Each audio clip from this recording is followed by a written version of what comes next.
ರಾಜ್ಯ ಸರ್ಕಾರ ಪರಿಶಿಷ್ಟ ಜಾತಿ ಹಾಗೂ ಸಮುದಾಯಗಳ ಕಲ್ಯಾಣ ಯೋಜನೆಗಳ ಹಣವನ್ನು ದುರ್ಬಳಕೆ ಮಾಡಿಕೊಳ್ಳುತ್ತಿದೆ ಎಂದು ಆರೋಪಿಸಿ ಸಂಸದ ಗೋವಿಂದ ಕಾರಜೋಳ ನೇತೃತ್ವದಲ್ಲಿ ಕಲಬುರಗಿಯಲ್ಲಿ ನಿನ್ನೆ ಬಿಜೆಪಿ ಪ್ರತಿಭಟನೆ ನಡೆಸಿತು.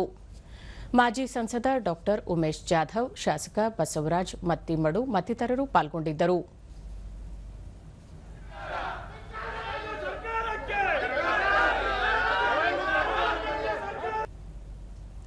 ಬಳಿಕ ಸುದ್ದಿಗಾರರೊಂದಿಗೆ ಗೋವಿಂದ ಕಾರಜೋಳ, ರಾಜ್ಯ ಸರ್ಕಾರ ಅಭಿವೃದ್ಧಿಯನ್ನು ಸಂಪೂರ್ಣವಾಗಿ ನಿರ್ಲಕ್ಷಿಸಿದೆ.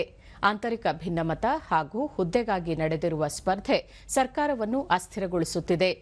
ಖಾತ್ರಿ ಯೋಜನೆಗಳ ಹೆಸರಿನಲ್ಲಿ ಪರಿಶಿಷ್ಟರ ಮೀಸಲು ಹಣವನ್ನು ದುರ್ಬಳಕೆ ಮಾಡಿಕೊಳ್ಳುವುದು ಸಲ್ಲ.